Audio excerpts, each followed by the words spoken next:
The Book of Boba Fett has so far been an awesome slow burn that's building up to a huge final 3 episodes. Boba and Fennec have to face the threat of the Pykes, who are building a foothold on Tatooine. Boba has already recruited Black Krrsantan, and they're now going to try and find Mando and maybe some other big names as well. In the dinner table scene in Chapter 4, Boba was not able to convince the 3 factions of Mos Espa to unite with him, but at the very least, he was able to get them to agree to stay neutral if the Pykes approach them.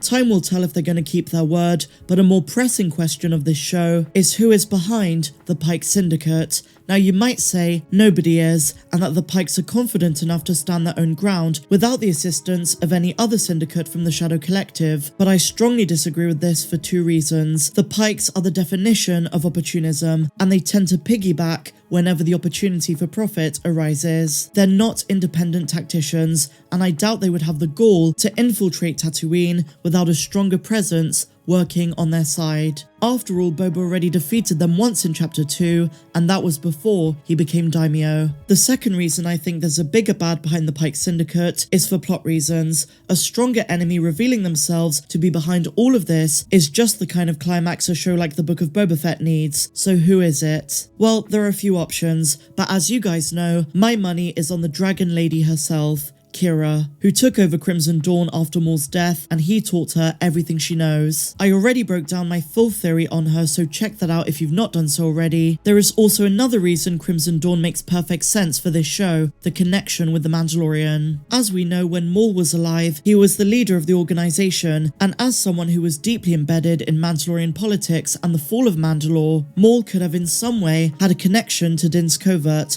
the Children of the Watch, which may or may not be an offshoot of Death Watch, which Maul was also the leader of. We know that Din Djarin is coming in this series, but we could also see other Mandalorians who join forces to help Boba, especially if they find him on Mandalore. I wonder how Mando would feel about Crimson Dawn and Qi'ra years after Maul's death, since he would definitely have heard stories about Maul and the Syndicate. Not to mention, the Armorer, a member of Din's covert, is a Maul loyalist. We know this based on the horns on her helmet, and all of this could be an interesting plot point to connect the Book of Boba Fett and the Mandalorian Season 3. So we spoke about Qi'ra and Crimson Dawn, but what about other options? I've seen Cad Bane's name being thrown around a lot, and to be honest, I think we definitely are going to see him in this show. If anything, he's probably been hired by Qi'ra, or whoever is behind the Pykes, to track down Boba and kill him. Cad Bane is very old at this point, and if he appears, I think once and for all, he's going to meet his demise at the hands of Boba. And if he is in this show,